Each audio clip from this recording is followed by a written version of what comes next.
Good morning, everybody. We're very happy to have this panel, which I think brings very diverse perspectives on a very broad issue, that is digitalization. Unfortunately, as John already mentioned, Nana Højlund from LO Denmark cannot be here today with us. She has been in Cancun at the Ministerial, has been one of the trade union speakers there, a very strong voice from our Nordic affiliates. So we very much regret that she cannot be here today.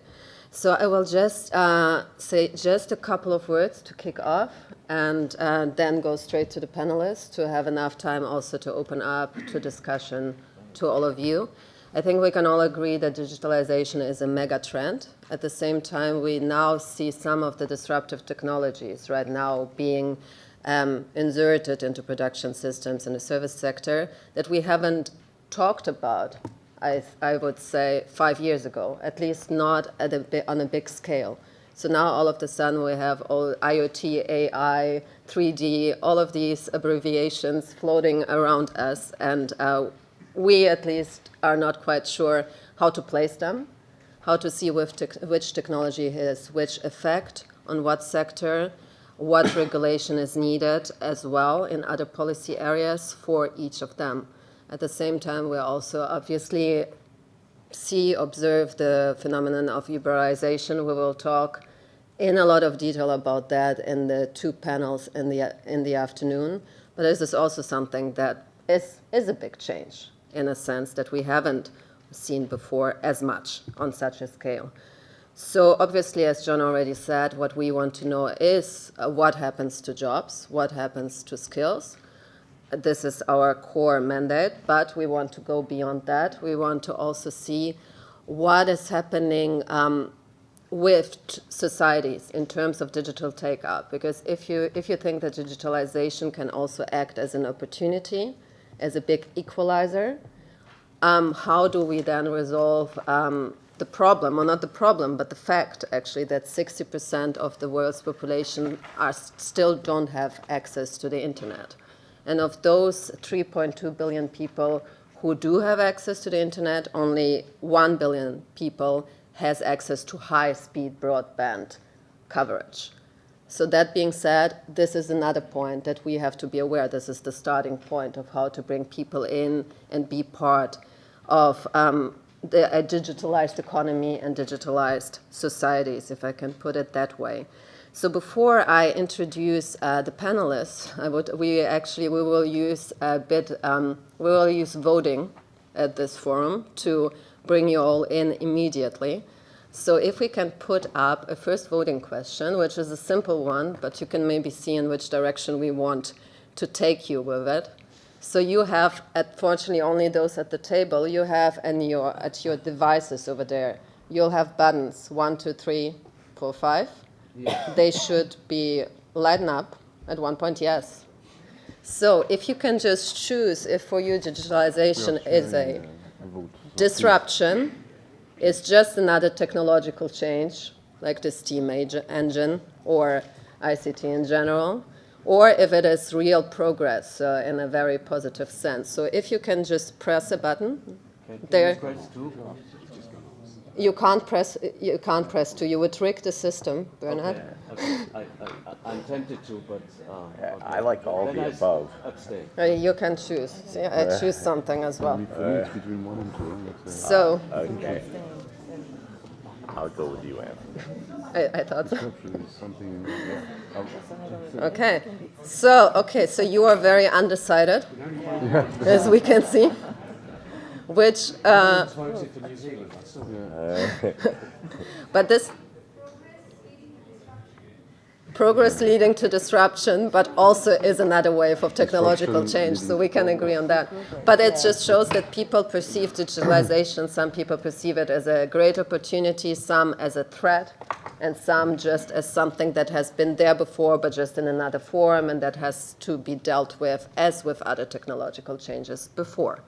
So I would like to actually first, introduce the panel.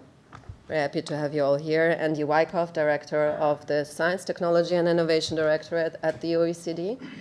We have Thibaut Wilbert, Confederal Secretary of the European Trade Union Confederation, dealing amongst many portfolios with digitalization and the digital economy.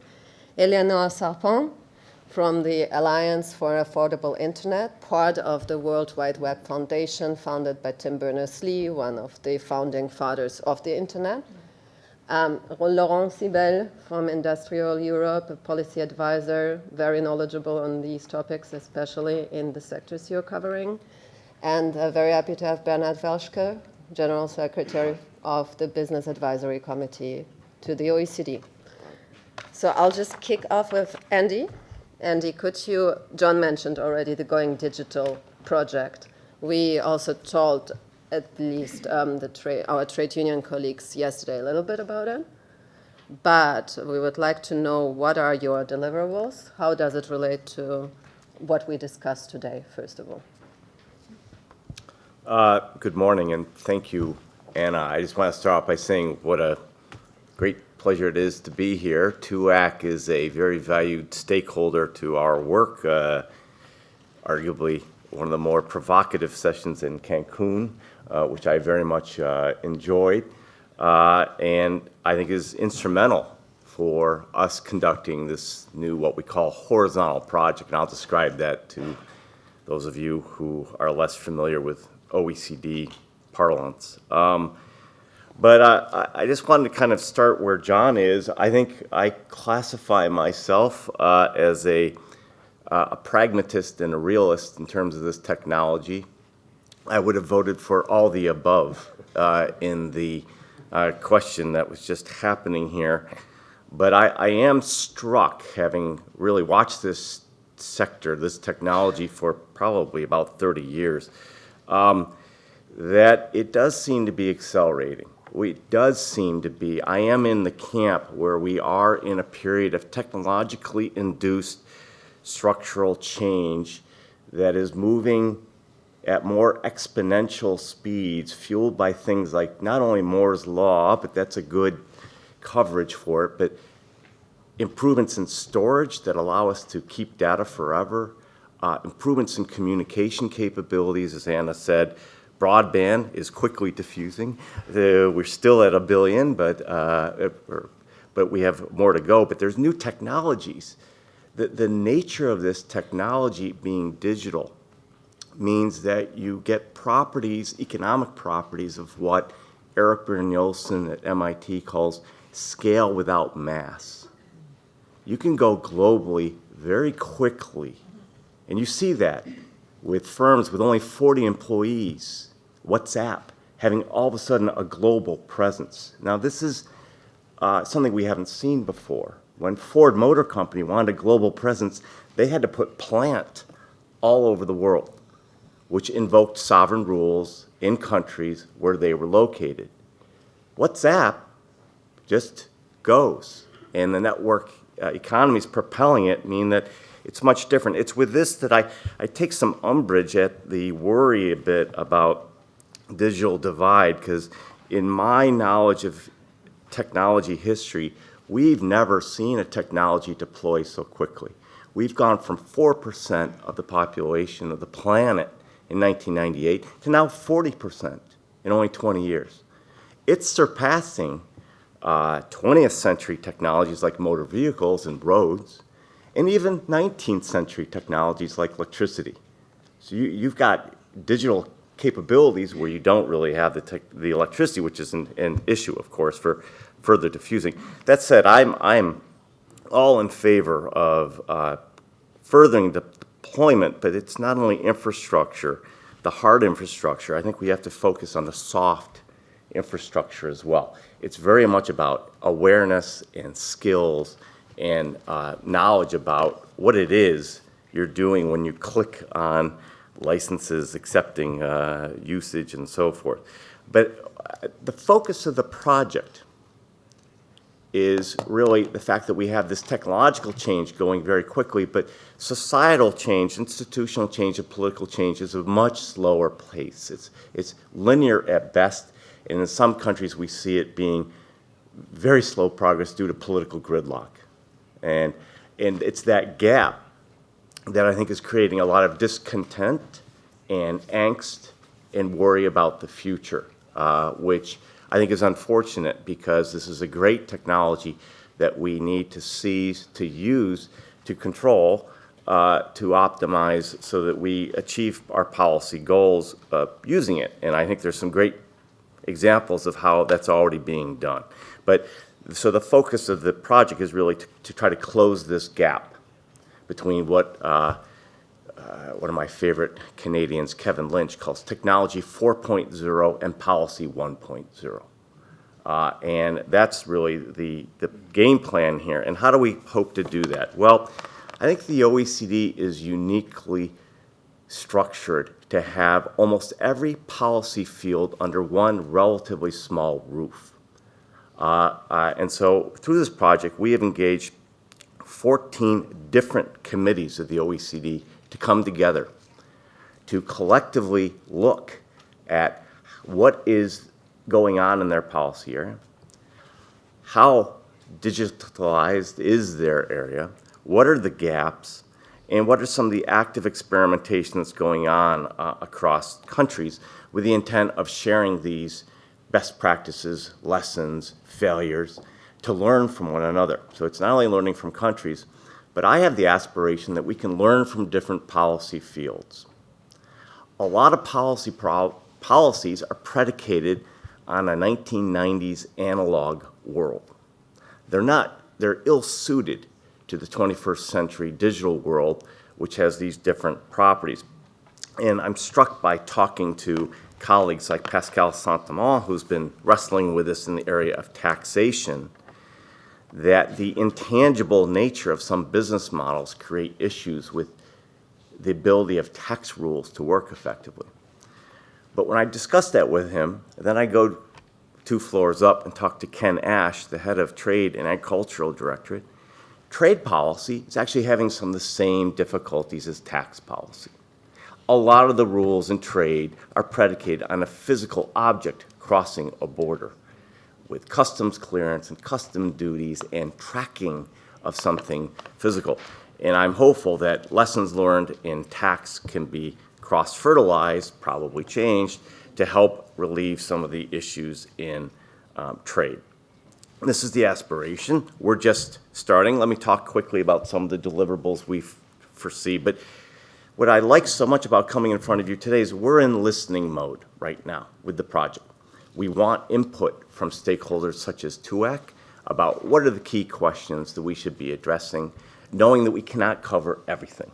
And for better or worse, digitalization is really affecting almost every area that we can imagine at the moment. So our intent is not to have a big report at the end of the project. We hope to have a very synthetic, shorter document. Instead, we're looking forward to an array of deliverables that come from all the different partners involved in this project, particularly the 14 different committees. But it's we hope to be very interactive, using the new technology to some degree, ranging from blogs to data visualizations to videos to discussion boards on websites. Of course, we'll have analytical reports, and we've picked a few areas where we think we want to try to push the frontier on our knowledge in areas, and certainly job skills and work and businesses are one of those that we want to push and see if we can better understand what's going on and better help with the transition. We also hope to be very interactive with roundtables, workshops, and one advisor has suggested we should engage in what's called a boot camp for policymakers to try to bring policymakers up to speed, many of whom are older men of a certain age who don't really have an affinity for this and feel threatened by it. And we need to bring them on board and say, listen, there are properties here that are challenging, but there's other properties that are incredibly effective at helping you achieve your policy goals. And I can describe these anecdotally if you want. We do hope, there's a couple more concrete deliverables we hope to generate at the end. One is potentially a council recommendation on data. To me, data is the red thread, the essence of what's going on here. We used to say follow the money. I say now follow the data. It is important. And when I look at how transportation policy is changing, I immediately ask, okay, when that automated vehicle has an accident or a near avoidance of an accident, who gets the black box data? Is that in the public domain or is that proprietary? And these are questions I think we need to ask in every single sector as we begin to deploy. We have 3 council recommendations already in 3 different parts of the OECD on data. One idea is to try to bring these together into one collective council recommendation. My last point here is I would love to see us generate what we call here at the OECD a toolkit of very practical solutions to some of the issues going on. And I've just described one in transportation. Another one will be, I think, in areas such as healthcare, where just recently at the ministerial, again, there was a council recommendation on the use of data for health applications. With that, let me end, but say I'm really happy to get your input right now in this early stage of the project. And if we can just follow up very quickly, because what you mentioned is that due to digitalization, location matters less, as many processors are now cross-border. So if you go to a boot camp with the policymakers, what would you say if they ask you what would be the main driver opportunity to address an uneven adaptation of digitalization? And what is the main regulatory uncertainty that we are facing right now? Just very quickly. Yep. I think start with the second one. The regulatory uncertainty is how to adapt the policies that are, many of which are analog based, to more of a data world. This is moving in fits and starts in different parts of the world, and that's the idea, is to collectively gain knowledge to bring them all up to speed. The geography question is a treacherous one. This is what's very interesting, and it does undoubtedly erode the sovereignty that some countries feel that they have on certain issues because our rules aren't well based for servers that can be based almost anywhere. The whole concept of rules of origin or permanent establishment are less well rooted in the digital world than they are today. I don't know if I'm answering your question exactly, but we're just at the start of the project, and so I don't have answers to particularly these harder questions. No, thank you, and that's a spontaneous answer, so that's what we want here today. So I'm turning to Thibaut from a European perspective, confederal perspective.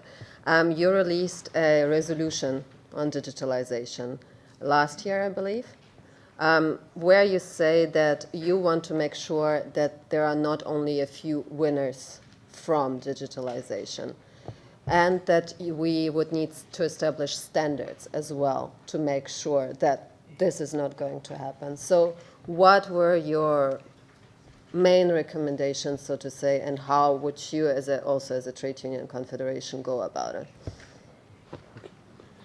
Thank you very much. Anna, can you hear me? Yeah? Okay.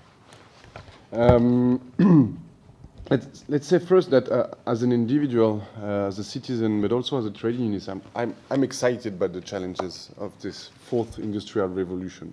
But we should not be naive, even if it's exciting. The fourth industrial revolution won't be fair by nature. And if we let it go without trade union action, without public action or political action, it is sure that it will further increase inequalities.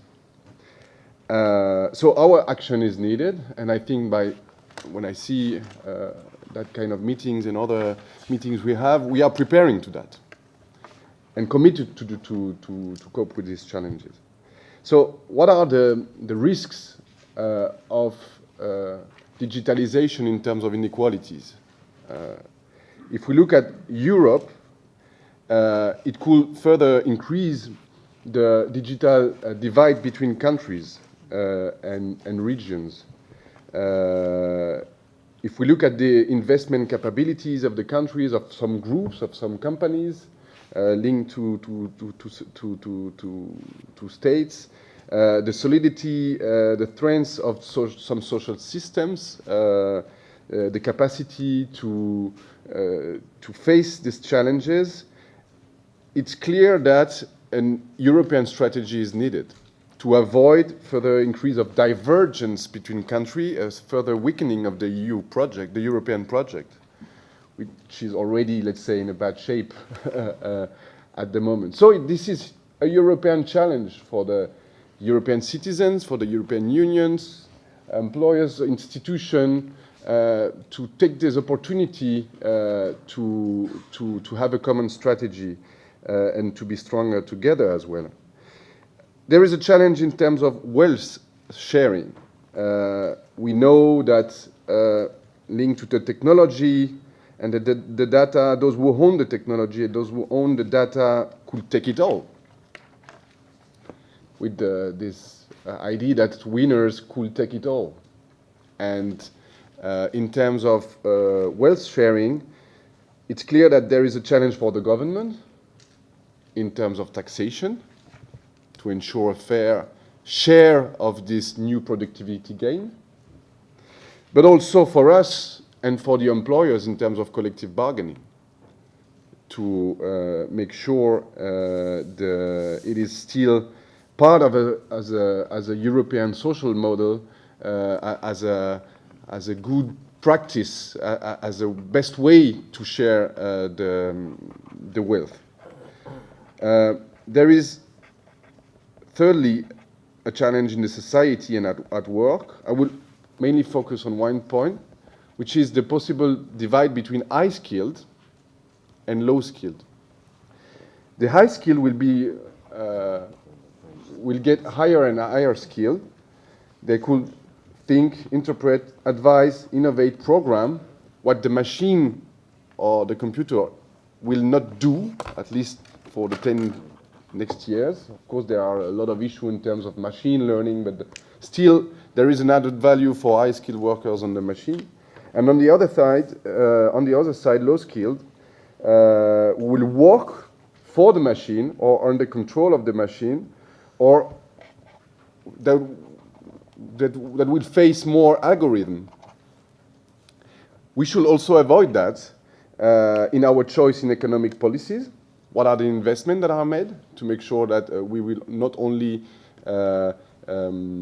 suffer for the digital change, but also shape the jobs we have, but also the training policies, which is a strong investment that is needed. We hear sometimes, not sometimes, we hear a lot of governments, a lot of employers, and sometimes we share these challenges in terms of we need to further train people, and people should train more to face these digital challenges. But if we look at the reality in Europe of the past years, a lot of countries have cut their investment in education, and a lot of companies, sometimes facing difficult situations, have cut their budget in terms of training. So we should reverse this trend to make sure that indeed there is, again, an investment in education and training in Europe.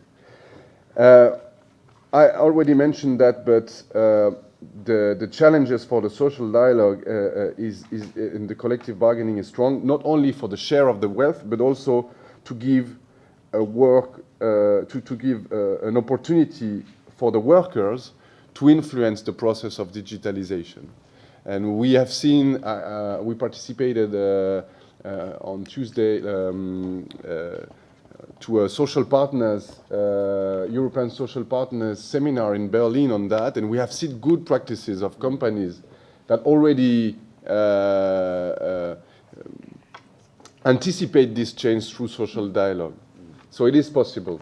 It won't be easy. It doesn't mean that there will be always easy compromise on that, but this should be part of of our discussions. And we have, as trade unions, a responsibility, because we could not leave workers alone in terms of regarding the challenges linked to digitalization. And we have an opportunity to shape this future. And when I see, I'm quite optimistic, when I see the level of participation of our colleagues, not only here, but also at national level, at sectoral level, in all the workshops and the meetings I participate with colleagues across Europe, I see huge interest and a huge participation of colleagues. So clearly, some naive promoters of digitalization could consider that trade unions are part of the 20th century and that we will disappear with the third industrial technology. Sorry, guys. We went through 3 industrial technologies. I'm not sure whether the 4th one will kill us. Okay. Yes. But just to follow up on that very quickly, because I know when you are saying we won't disappear, we should influence the process of digitalization, in the same resolution, you are advocating for having union voice on company boards. Can you maybe very shortly say why this is so crucial? And if you think that this is happening and is going in the right direction in terms of really influencing digital take-up on the company level and create or maintain quality jobs?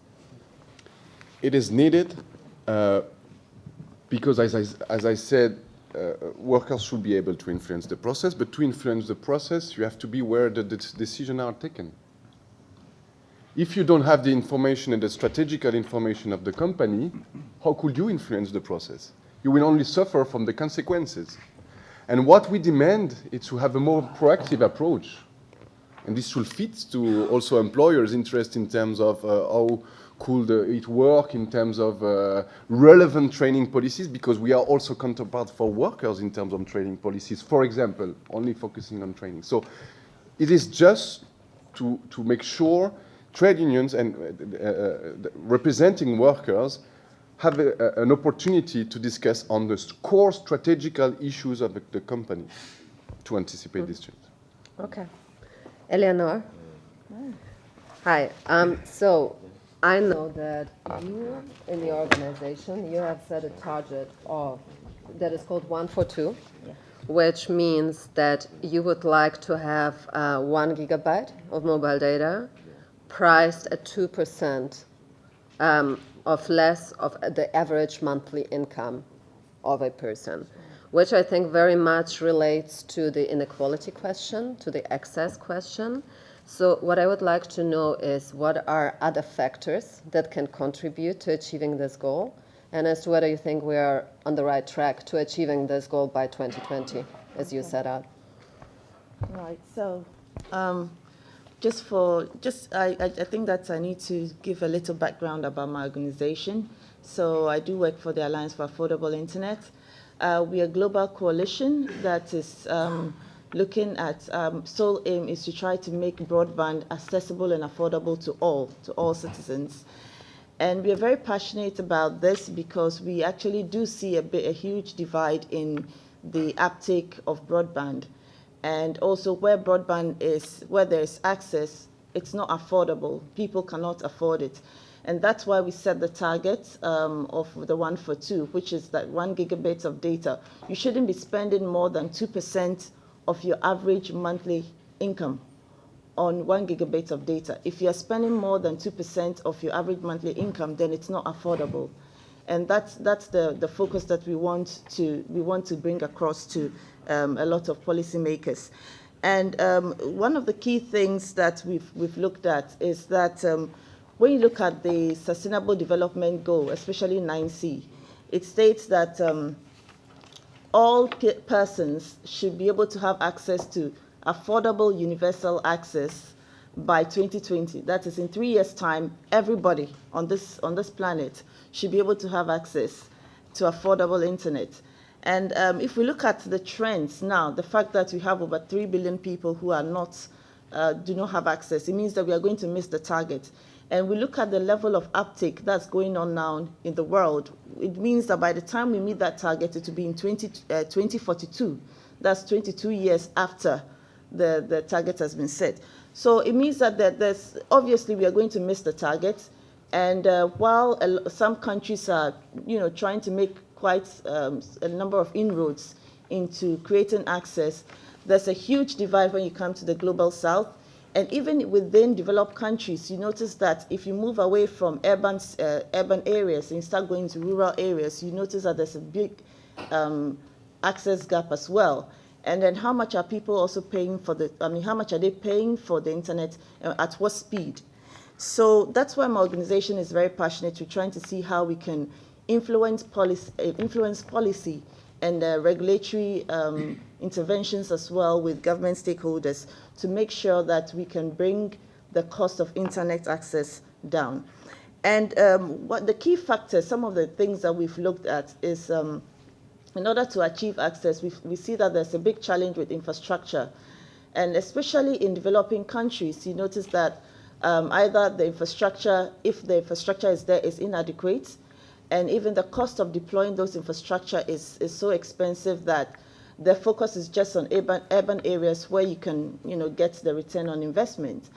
And which means that a lot of workers are not able to get access to the internet. And even when they have to get access to the internet, it's so expensive that they are not able to use it for their benefits. And also, they are also not trained properly. They don't have the digital skills to be able to access the internet and use it to the benefit, to be able to use it for education, for health purposes, and other benefits that accrue with using of the internet. The other problem that we also realize is that you have a lot of cases where people cannot get access because and affordability because of the cost of end user devices. So for instance, the laptops, phones, mobile phones, which is a main access mechanism for a lot of developing countries, is so expensive as well. So what we have been advocating for is that governments need to intervene and put in a lot of public access interventions, for instance, like Wi-Fi services, so that workers can aggregate at points and be able to use those services at a much subsidized cost. And then also looking at policies that can make it easier for people to come online. And when they do come online, have content that is relevant to them, especially for workers, being able to make sure that they are informed about their rights, informed about what opportunities are out there, informed about the new digital skills that they need to take so that they can move into the next decade and be very confident, and more generally to improve the level of work that they have to, and then the level of output. So the key issues in accessibility and making sure that issues of access and affordability are covered is very much in line with what we are trying to advocate for in the 142 affordability targets. Yeah. Thank you. I'm going to shift a little bit, but I know that you're working on this subject as well, and I wouldn't want to not address it at this panel. Yeah, we know that there are digital gender divides. Yeah. And so from your perspective, what is the solution? Is it really encouraging training uptake, STEM skills? Can we add something to this into the solution basket? And why are we not there, basically? What are the obstacles, in a few words? Yeah. I mean, there's quite a lot of work we are doing in this area. If you look at our affordability report, which is a report that we produce every year, and the latest one is coming out on Monday, this coming Monday. And then we also do some work with Women Rights Online. You realize that there's a huge gap where we notice that there's a huge gap in skills because women tend to do a lot more segregated work. And in a lot of countries, they tend to do a lot more lower skilled work or work that is more repetitive, which means that once you have issues of automation coming in, those jobs can easily be taken up.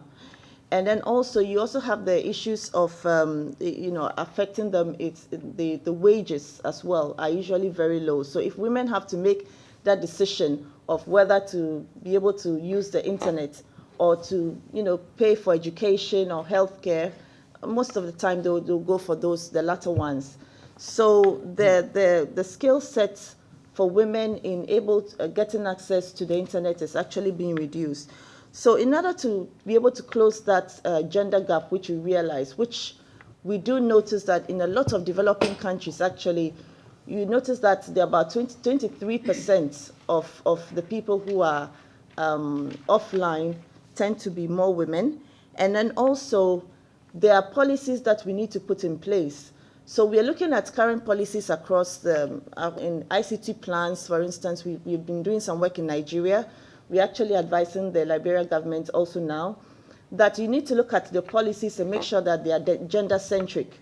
Make sure that in terms of the worker profiles, if the trade unions are going to be influencing policy, start asking for gender disaggregated data so that you can delve into detail how many women are actually coming online, what are the services that are there for those women who are coming online, how well protected are they as well, and then how much are they going to be able to, how they'll be able to take advantage of the skills that are going to be available online. So start asking for gender disaggregated data. We have quite a lot of good practices on in that we've done the work that we are doing in our affordability report and women rights online. You can check out our website for more details, but actually just making sure that policymakers are looking at the issues of gender, especially women, getting women online, making sure that in terms of the policies that they are putting in place, what are the incentives to encourage more women to be able to get access to the internet and use up the digital skills, and then to be able to monitor, you also need to look at the gender disaggregated data so that it gives you a complete picture of how many people are being included in the uptake of the internet and getting the digital skills that are very much needed in this generation. Thank you very much. Laurent, I'm again shifting topics a little bit, but this is just due to the topic of this panel in general. So as Industrial Europe, you are probably in the manufacturing sector at least, most affected already by automation. At least this is what numbers tells us, which you can probably confirm just in a minute. And you're at the same time calling for standards and for mechanisms to make sure that this all goes better than expected. So what would you say are those standards that we need? And is it really true that there is an increasing robotization already visible in the sectors that you're covering? Thank you very much for your question. So is industry, manufacturing, more impacted, and will it be more impacted by digitalization than other sectors? In some respects, yes, because when you look at what can be automated, it is, among other things, tasks that are that can be programmed, because software is basically programming, so that it works best in well-controlled environments and in repetitive work, which is typically the sort of work that you have in industrial manufacturing production. However, there are also other tasks, such as the design of industrial products, that may be less sensitive to digitalization. You mentioned standards. Yes, this is something important, I would say, in two respects. On a technological point of view, you briefly mentioned an acronym IoT in your introduction, which stands for Internet of Things. And it's basically the idea that any object any item being manufactured should have an identity, an electronic identity, and should be connected to the global internet. And here, there are huge numbers of potential benefits behind this in terms of efficiency on the one hand, but also in terms of traceability, which can have significant advantages regarding the traceability of social and environmental conditions of processing along the value chain. And this, when we're talking about responsible value chains. There was a conference last week actually on this topic here in the garment and footwear sector, and this issue of traceability appeared as being one of the key points for enforcing responsible value chain, supply chain management. But also another topic in which this technology can have a very positive societal use is that of circular economy, because it's only when you know and you have traced what is the history and what is the design of a product that you can properly maintain, repair, upgrade, or recycle it. So I would say standardize, and to finish the picture, there are currently about 360 different standardization initiatives in this field of Internet of Things. So it's an absolute mess, and there's a risk of being too late in developing a standard or a set of standards, at least, that would ensure compatibility and interoperability. But then you have, I would say, another dimension to this question of standards, and that is the fact that standards, and to be more accurate, the so-called standards essential patents, that is, the patents that are embedded in a standard, and that if you use the standard, then you must also use the intellectual property that is being patented. And there, these standard essential patents are one of the means that of the intellectual property rights that exist in the digital world and that are instrumental in transferring value from one economic actor to the other. So the owner of these standard essential patents has the capacity to extract value from all those who will be using a communication protocol, an industrial communication protocol in the future. Same thing goes for the right to process data.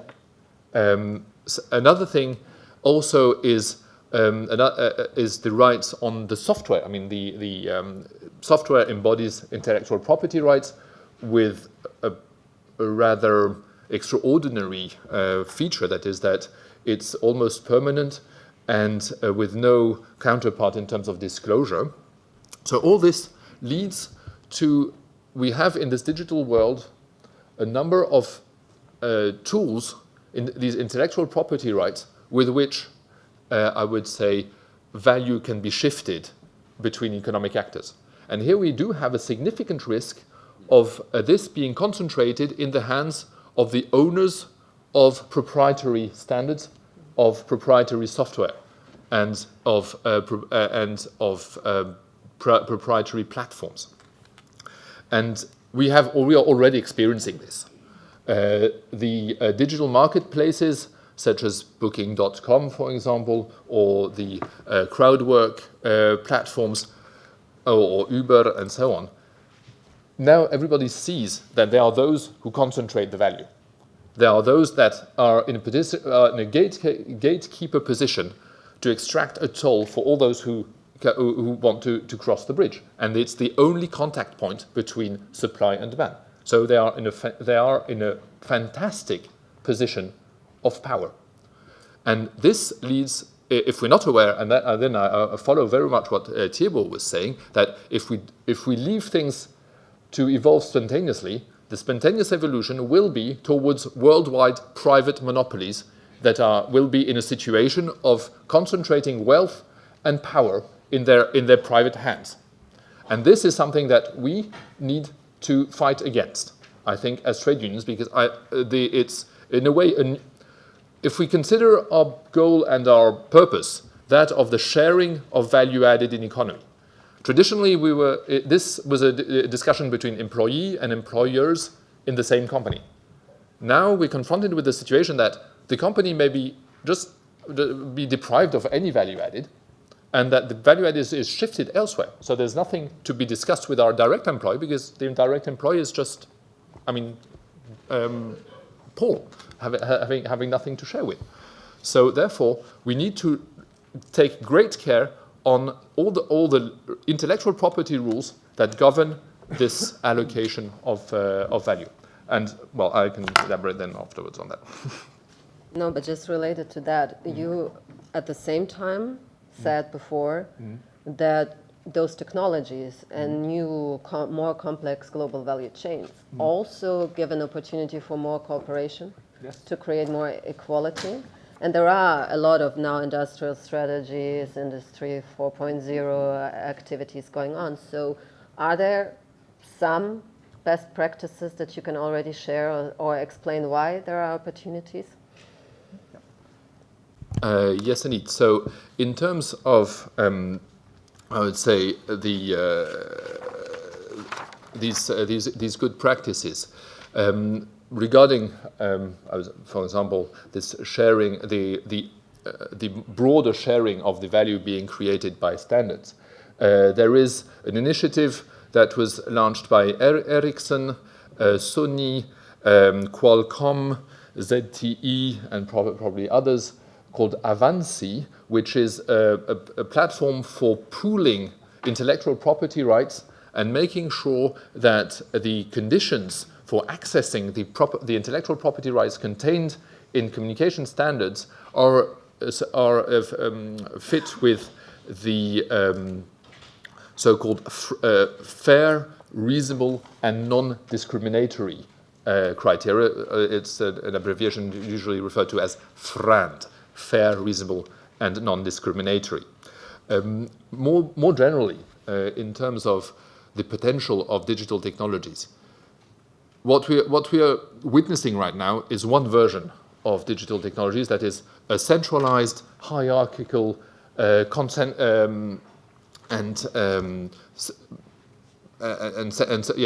centralized view of networks.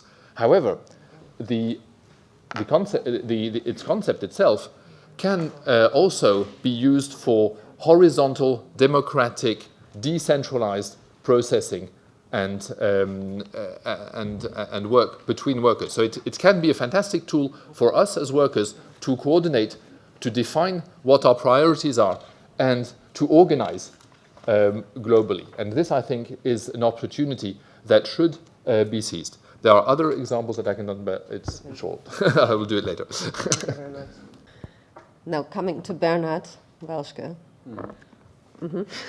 You, BIAC, as TUAC, has put out already some priorities on digitalization. So, for instance, one of your priorities is SME uptake, is also ensuring some flexibility in terms of jobs, of employability, fostering skills, etc. Now, how do you, at the same time, while you can also elaborate on your priorities, how do you marry this with increasing market power concentration in the digital economy, specifically, and also with job security concerns that we are all having while you ask for mobility and employability strengthening? Thank you very much, Anna, and thank you for inviting us. I'm very impressed. This is a great opportunity for you, of course, and I think this is much needed to assess where we are, stock taking and forward-looking effort. We are doing similar things for BIAC, and we are doing it with the OECD. In the CDEP committee, I should say and mention, because it's not that we start from scratch now. We really are coming in with I think a good sense of what the and you mentioned it, Andy, what the speed may be that is already out there and how it would accelerate. I should also say, because John mentioned that we're all a bit squeezed here, it's true, but I feel very comfortable being really the only one who comes in from the world of business at this point, and I'm not criticizing this, because we do, as BIAC and TUAC also correspond, I should mention that, on many levels on this issue, and my feeling is we will have a lot to say to each other in the future. I appreciate that Pierre Abba is sitting next to me, who will, of course, guide us with the next session, which is about business models, and I think this is something where we should come together and discuss things appropriately. My business is, as you may know, is competitiveness. I'm not here to represent sort of special interests. I will not speak for sectors, but my issue is competitiveness. And when it comes to the competitiveness of, let me say, of our economies, and then in the end, of course, of businesses in the economies, I think it's very important to mention that at this point, at this very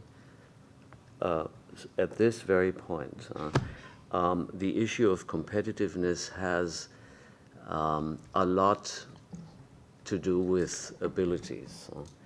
And companies in this, let me say, new world, in this progressive world, in this digital world, in this digital transformation, depend on the abilities of their people. I didn't say they're workers. Workers is, I can also say they're workers, but they're people. I say they're people, and I'm not fraternizing here. They depend on the abilities of their people. So, so this is where I come in. And I wouldn't want to dodge your question, though, which was about our focus that is really true on SMEs and how they move in this world, in this competitive world, which has been characterized already by some of you also as one with a tendency for maybe market concentration. I would say that looking at SMEs, they are just as anxious as their people, the people they employ, and how to compete in these markets. They are anxious that there may be, sort of as a reflex of this anxiety, there may be sort of an overreaction in terms of regulation. I'm not saying we don't need regulation, but I'm saying we should make sure that we do not regulate against change. Or again, we shouldn't bargain against change, because as we've just heard before, there's a great need, there is a great drive to participate, and this participation, not just in a societal way, but in a business sense, will lead to change. So I think it is very important to understand what, for example, Andy mentioned this, Andy Wyckoff mentioned this when he introduced the project, the horizontal project of the OECD, that we have a better understanding what, for example, this would mean, and also what we heard earlier from you, from industry all, about certain positions in markets concerning, for example, proprietary standards. That is an issue between small and medium-sized companies, obviously, and also those who may develop, let me say, technology. I think we should be very careful, very, very careful, when we touch the issue of intellectual property. It's always, we don't want to kill the golden goose. We want to make sure that we will have in the market innovation, and that we will protect innovation in a certain way. But I agree with you that we have issues here. We need to understand them, and we need to make sure that we don't have early responses and just tinker with rules that we have out there. This is why the OECD is the place for business. Obviously the place. There's no other place. And this is where competition authority people, so that's governments, come together. I've seen them here. They're sometimes a little nervous when they see business, but I understand that too. But this is where the OECD is playing the major role. I think we should use that opportunity. We must use that opportunity to better understand what it means when you look at these issues that we discuss here for competition policy in terms of qualifications. I said earlier, the businesses depend more and more on the abilities of their people. I think, and maybe we'll discuss that again if we have a chance, their companies at this point understand more than ever that they will do their part in bringing their people up and helping them to move in with abilities that they will need in future and maybe right now. It's a discussion that we will have to, of course, deepen, but I think the awareness is extremely strong at this point, and the anxiety is also there to survive in these markets that change rapidly, and to survive with the people employed. The awareness is there that we really need to better understand what's going on, and that's where the OECD is the right place. Thank you very much. I'm sure there'll be many questions for you, but in the interest of time, we're going to extend this session a little bit because we started later. But what I would like to do is open up the floor for questions, comments to the panelists in general. So please raise your flags. We'll start with, we go from here. We'll start with EI. Martin.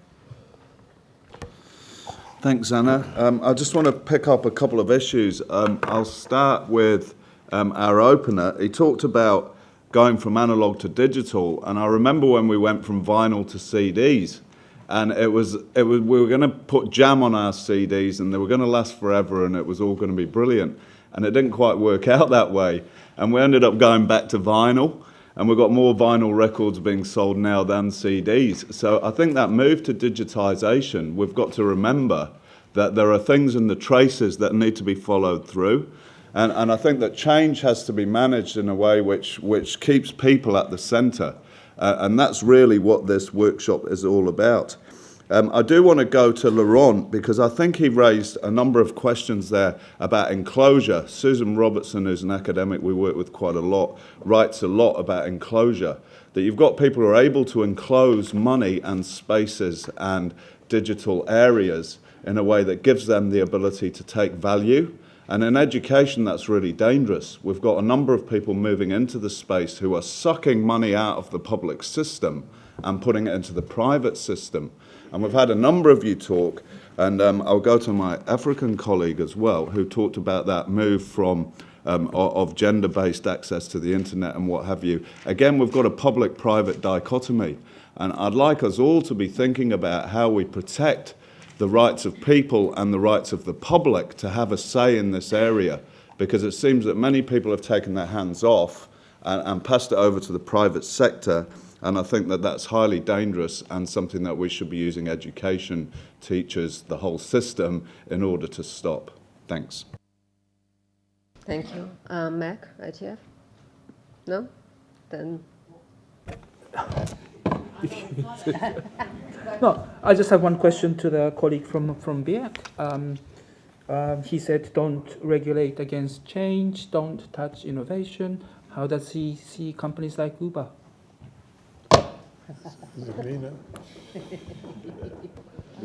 Yes. So, I'm sorry, Brian, it was your flag. Industrial Global Union. Yeah, I'm curious as well about the BIAC view that we must not tamper with intellectual property. But IP rewards the owner of IP and the employer of creative people, not the creators. So according to modern IP theory, Michelangelo, Da Vinci, Shakespeare, Bach, Beethoven, and Mozart should all have refused to work because intellectual property laws did not exist in their time.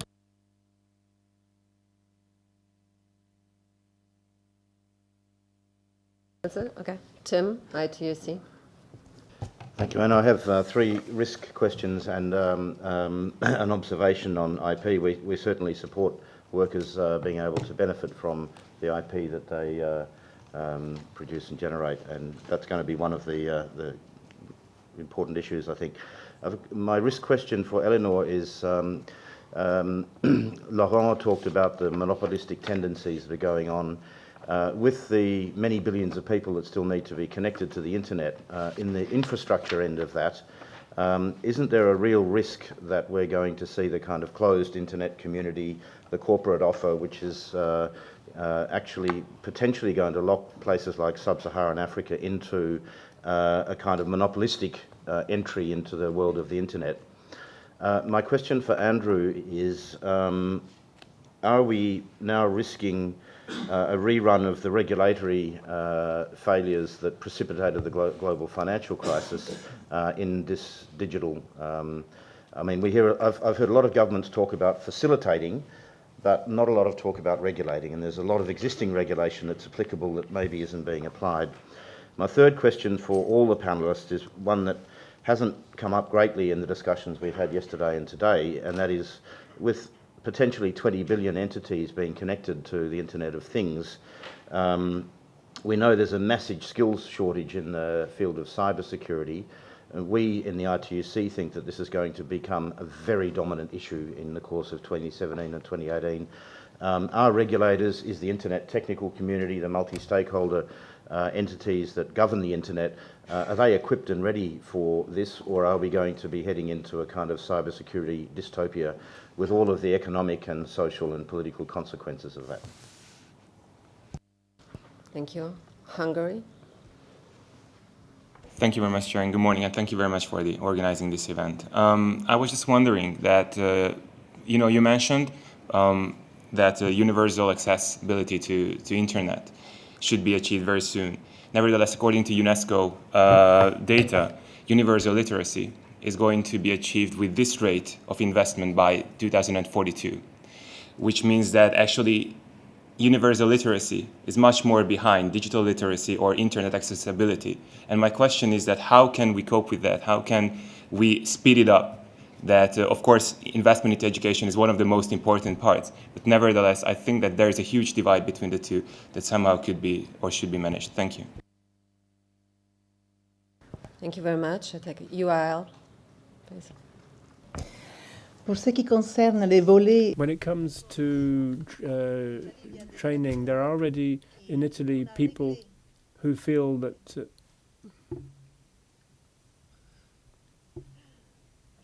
I'll start again. When it comes to training, in Italy, we settled this 10 years ago. In a sectoral level, there's now an obligation for companies to train employees if there are technological transformations which are taking place and which bring about changes in work organization. But who? I mean,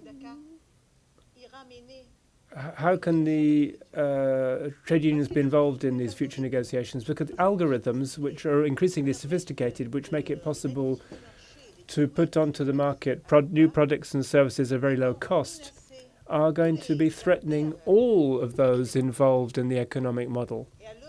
And so we need to find solutions. We need to have a stronger commitment on the part of involvement on the part of governments. And I think that governments must roll out a technological infrastructure and listen to IT experts so they can better manage all of these commercial transactions taking place by providing ID codes to companies so that the countries can check that tax are being paid and that collective bargaining agreements are being respected. We need to have a digital model which serves society, and we all need to get involved to avoid find ourselves living in a new medieval times. Shortly, I would just like to, since there are already many topics out here, I would just like to come back to the panelists, maybe starting with Eleanor, because you had a very direct question. Yeah. I think the first question was about the role of the private sector in bridging the digital divide. I think that for quite a lot of countries, especially in the global south, you notice that the government has sort of taken a back burner. And so most of the access to the internet and provision of digital skills is being provided by the private sector. And of course, there's a profit motive in all these things. But that's where I think that the trade unions and the worker groups need to come in and push governments to do some more to be able to give public access in a lot of places, because government is taking taxes from a lot of these private companies. Government is also supposed to provide infrastructure to make it easier for their citizens to be able to get access. So there's a huge role that government has to play. And I think that worker unions can make a big change. They can influence policy, and I think they should get more involved in looking at the policies that are being shaped currently to make sure that there's a lot more involvement of workers in the decisions that are being made, and that even the private sector is important, but then there's a lot that the public sector also needs to do. There was a specific question from on, I think, skills, if I got it right? Digital skills. Again, I also feel that this is another opportunity for the unions as well to get more involved in this, education, looking at the way education is being shaped going forward. For instance, I don't know how many of you are familiar with the ICT policies of your countries, because that is where a lot of the changes are happening now. Looking at the education policies, looking at the ICT policies, those are what's going to shape the next decade. And being able to look at what kind of digital skills, what are governments putting in, what are they signing up to, because these are very critical in ensuring that the workers of the next decade are very well equipped. And then there was a question from Hungary, I believe it was, Hungary, on the universal access, affordability. What I was saying was that when we look at the current trends, we can only achieve it by 2042, which means we are going to miss the target. And that also involves the issues of digital literacy, because getting access is one thing, but being able to use the services online is a much critical thing. And I feel that's where the unions also have to come in and insist, looking at a lot of things that policymakers are deciding now. They are at the table now making decisions. And a lot of these decisions are going to be are currently being influenced by vendors and by private sector players. So unions and public sector employees and CSOs need to get involved at this stage where the decisions are being taken. Thank you. Thank you. Bernard, would you like to come in on the diverse comments that were made on the role of the private sector? Yeah. First of all, I was encouraged by the ITUC contribution referring to the stakeholder process for the Internet of Things, and not just that, but also for the OECD, as we had it in Cancun. I think it's very important that we have not just the technical people there, but the people who also have a better sense of what happens on the ground. Even though we cannot know everything and we cannot know every corner, and certainly that is true for me as BIAC, even though we have very strong members who tackle the issue as well. As I just want to add this to what I said before, when I said there's a certain anticipation and maybe anxiety in the market, obviously, but the people who support BIAC as members work very hard to try to understand what kind of service they can give to their members, which is the companies, and in particular small and medium-sized. In Paris here, you have a discussion about les numériques. MEDEF has an Université des Numériques, which is educating companies, which is also about, of course, connecting with what you do, and so it's a stakeholder process, but it is also a social dialogue, I feel. I was caught up with my phone because I was looking up David Plouffe. I don't know if you know him, but you probably do. He was here, I remember. He's in a different job now, but he was a spokesperson for Uber, and he made a very powerful point on individual freedom, on time management, on many things that may come with Uber and platforms like this. I don't want to sort of already touch on your next discussion, but there's, you know, we should be open to these arguments, with also at the same time be open to a good discussion about the consequences. I believe what ITUC said about there may be enough regulation in some places, not enough, but there may be regulation in some places that is not being applied, may be something we should discuss also in this context. So I'm not, as you see, I'm not sitting on the fence. I think it's important to have these kind of innovation, and that's not just true for Uber, because there are many small Ubers now, and there's many you could call it entrepreneurship in this area that I think is valuable. Finally, I think we should again look at the SME piece. I wonder if you can separate them in a way that you say there's the big ones, they are the enemy, and they are the small ones. That's really not the world for us, because there are often very intricate relationships between them. Also in this area, particularly in this area, where proprietary standards play a role. Sometimes it's vice versa, where a larger company depends on smaller companies, and sometimes they even buy smaller companies in order to secure certain market positions. So all that is, I think, a matter of analysis. Thank you. Thank you. Laurent, would you like to comment on some of the points? Yes.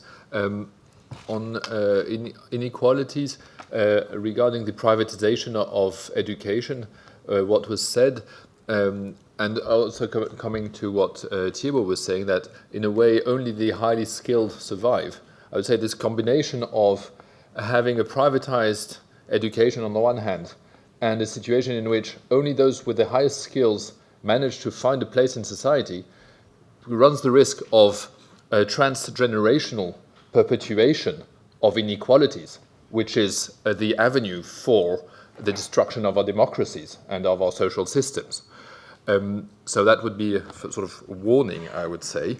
And then regarding taxation and trade, the one way forward could be to say that labor and tax rules that apply are those where the work is actually performed physically. That is, if I work in a given country, those rules that should apply are those of where I work, independently of where the server lies, where the legal entity supposedly owning the service lies also.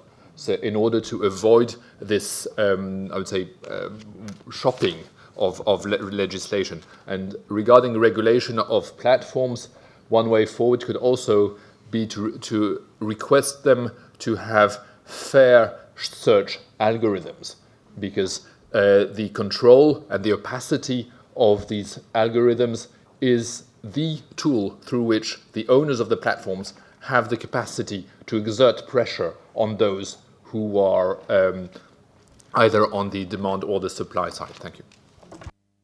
I think very important points on jurisdictional challenges there, as well as on network effects. So Thibault, would you like to make a few points? On the algorithm, we should not forget that algorithms have their limits. And machine learning will maybe improve that, but at the end, algorithms have their limit. And some, I don't know, Cédric Villani, famous French mathematician, field medal, clearly explained that algorithms are not perfect. And let me give you an example. It's a bit out of the topic here, but I'm a rugby player, and I discovered a kind of the mallet case, the so-called mallet case in rugby. It was at the end of the 90s, this Mallet was the captain of the Springboks, so the South African team. He was not selected in '99 for the World Cup because he was the captain. He was an important character in the team, but he was not selected because the trainer, the selectioner, the trainer have looked at the data on the physical capacity, and he was, getting older, so he replaced him by a younger guy. As an 8, and 8 is a very important position in rugby. And they've lost the World Cup because... No experience. Not no experience. He was the captain and he was a very important player in the team. So here the data, so it was the end of the 90s, but it was already, which is very, very... present here now in sports. It was the beginning of the digital data and the algorithm in sports, and it led also to some mistakes made by in terms of choice. So we should also consider that there are limits to the possible use we can have, or a blind belief we can have in algorithm. Public investment. If we look at how to disseminate and to ensure affordable internet for all the European citizens, in my case, the role of public authorities and of public investment is key. They have been considered as outdated for years, but if you look at the digital challenges, I would give you a concrete example on where the public authorities and public investment are needed in the infrastructure. If we only count on the private players to ensure a broadband access for all European citizens in Europe, it will start with cities, which is more profitable for those companies, and they will end in 15 or 20 years with the last village of the rural area of the most lost region of Europe. Public authorities could ensure a balance that the private players cannot ensure, to precisely fight against this digital device. Here, the public authorities can play a very important role as direct investors, or at least, because a lot of companies have been privatized, at least as regulator, to ensure that, of course, this investment and this diffusion of the broadband won't further increase the digital divide. Thank you. So, Andy, I'll let you comment. I'll be very brief because I know you're at the end, and maybe at the coffee break, the colleague from EI and I can discuss music industry. But we studied this in 2005, which will lead me to my next point, and we got in a lot of trouble because we said the industry was complaining about piracy, and we said, well, you just got to update your business model and move to streaming. That's what consumers want. And in fact, as they move to streaming, the industry's doing very well. It's back. Piracy has declined to some extent, and the artists are being more rewarded than they were, I think, in the previous model. But this is another discussion. But it takes me to intellectual property. I'm very happy this came up because this is an issue that's been kind of a boutique issue in little sectors that's now moving to the main center of the economy. And the digital era is pushing it there, and I think it's exactly right. The only issue I have is we need to look at it. The only issue I have is too quickly we default to patents, which people think they understand, and we avoid copyright, which the UK's done some very good work on this, that copyright is more valuable to the UK economy than all the other forms of intellectual property combined. And copyright, to me, is what is most challenged by digitalization and the new economy. Let me just quickly end with the ITUAC question about, is this a repeat of the regulatory failures of the financial crisis? I'm not an expert on that. My understanding, there's some fraud and criminal activity that went on there. But here, I think it's more what's being called policy arbitrage, which is whether that's criminal or not, where people are moving in digitally to areas that are locked to an analog world and are moving quickly, and it's the speed factor. They move so quickly, they build a consumer base like Uber that consumers like. And you should ask, why do consumers like Uber so much over a regular taxi? Well, it's cheaper, but it's also the convenience of knowing where you are. It's the security factors. There's many different factors. Some good papers were written on this by academics, and so I think it's a good debate, is my point. But the question is, policy needs to be more quick at responding, because they're so slow that when they finally respond, they reach this political problem of the consumers already having accepted this and welcomed it. And it makes it hard for policymakers then to, I think, react and enforce. My last point about data, I think it's very important, but it's also about data analytics. It's not, this is the rugby example, I think. It wasn't the data was wrong, it was the analysis of the data, or maybe the false positives that come from this. And this is what's going to be, I think, another area of intellectual property, because companies will want to keep that proprietary.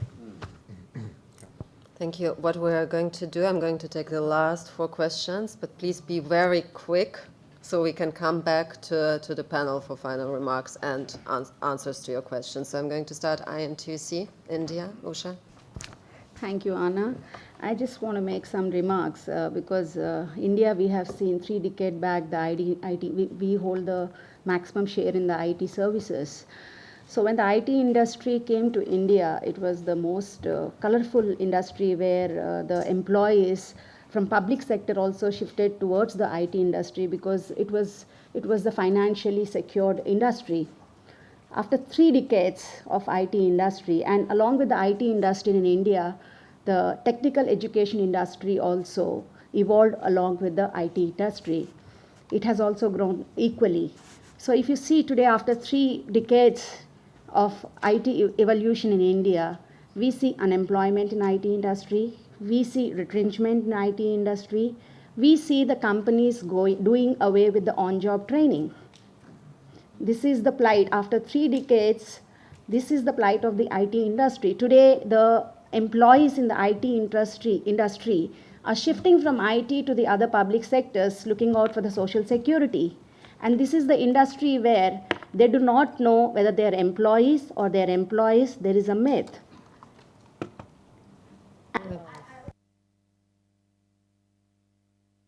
Sorry, I would just like to ask a question to my friend Bernard. You said that you were hesitant to call them the worker, the people working on the digital platform. You said ability of the people.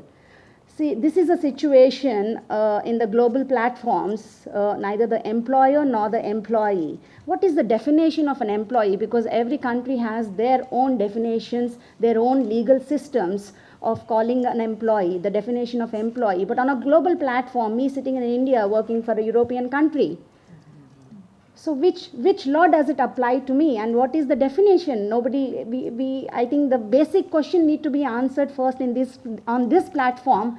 How do we define employee? Unless the definition of employee is globally defined, I think we will not be able to address to these digital platforms and do justice to the employees on the digital platform. Thank you. On platforms, just to say, let Bernard later on respond very quickly to this, but this we will discuss in great detail this afternoon, so keep the platform questions for now, because otherwise we open up something that we don't want to open up yet. So I go to TCO Sweden, please. Thank you. Samuel Engblom from TCO Sweden. I have a short question to Andrew Wyckoff. I think you made a very relevant distinction between hard and soft infrastructure in this respect being knowledge, essentially. And I would like to know whether you have any thoughts on how to ensure the skills development of people who are already in the labor market, be they employees, self-employed or unemployed, and also whether you think that OECD countries are investing enough in that kind of skills development for people that are already in the labor market and may have 30, 20 or 10 years left in the labor market before retirement. Thank you. Tim, TUAC.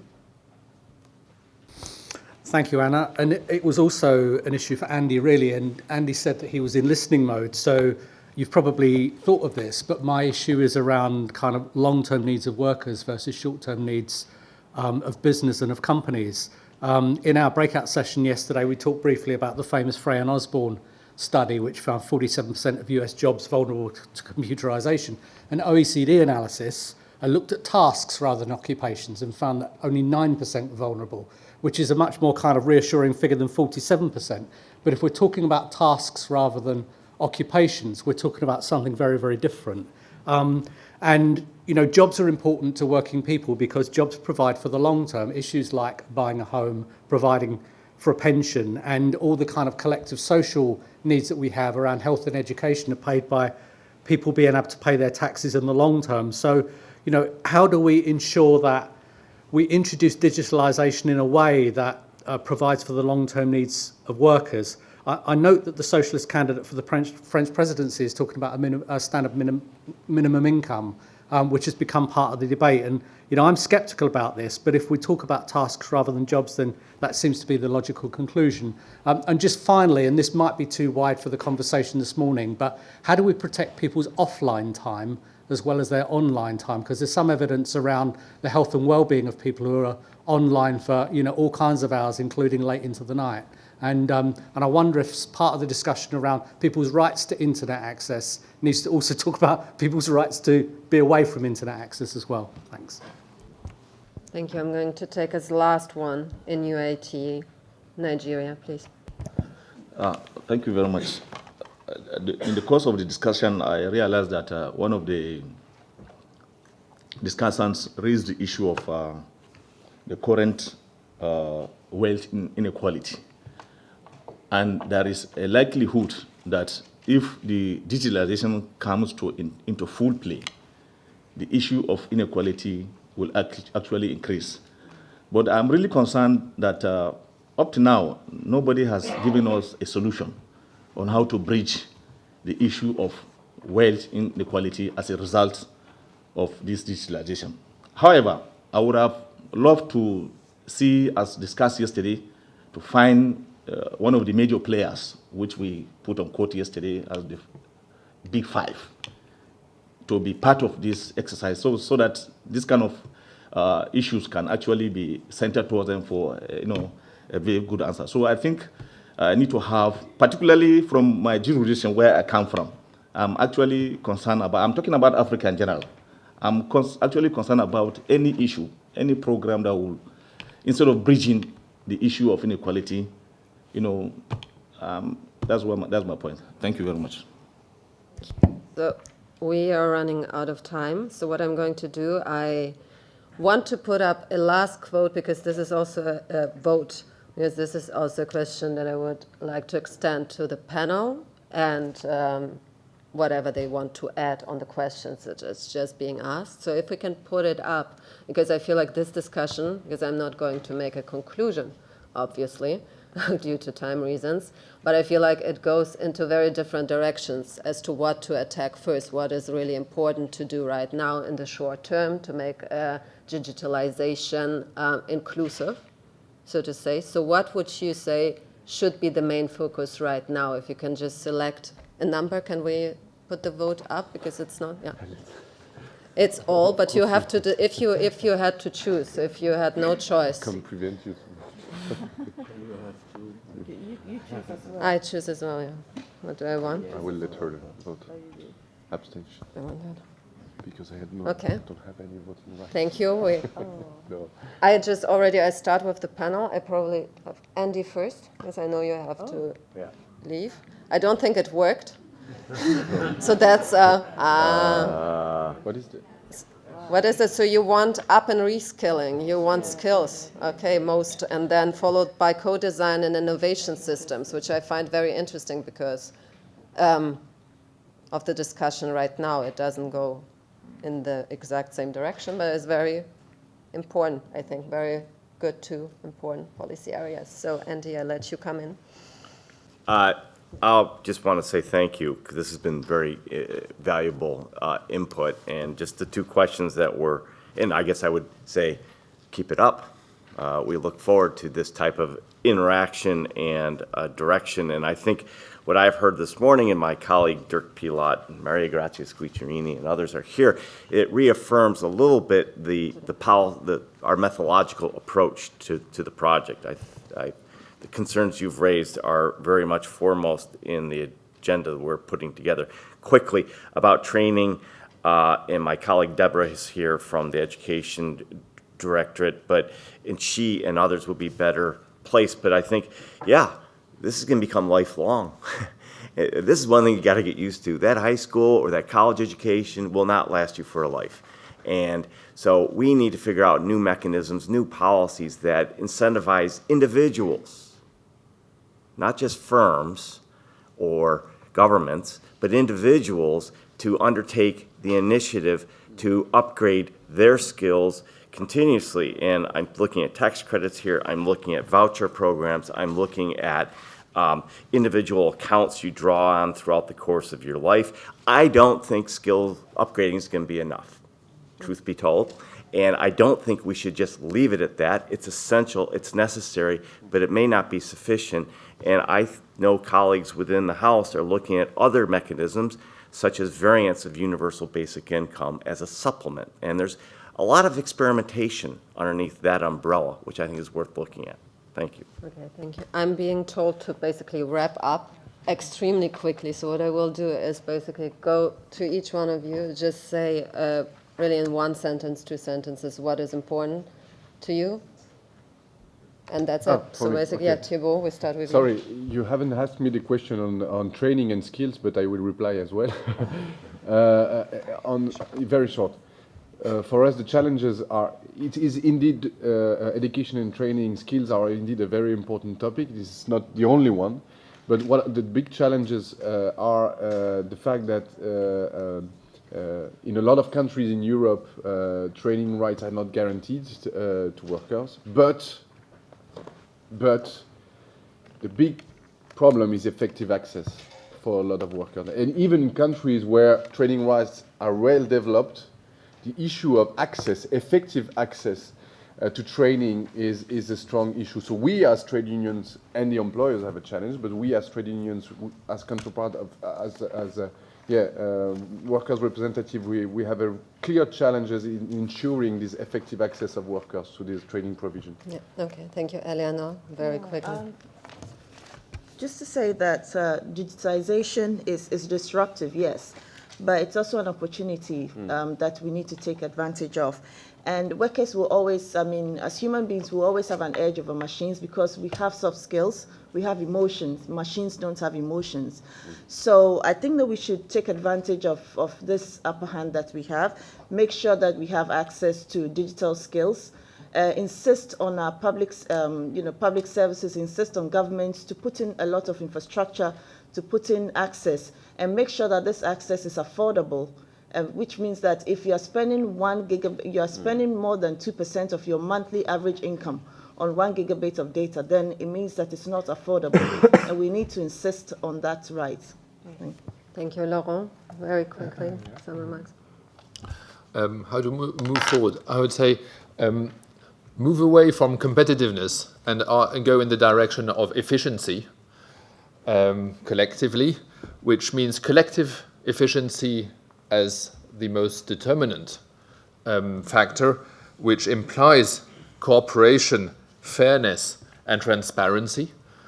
And last element that I understand becomes very key is intellectual property rights rules regarding economic and legal access to all the digital assets and flows of the digital economy. Bernard?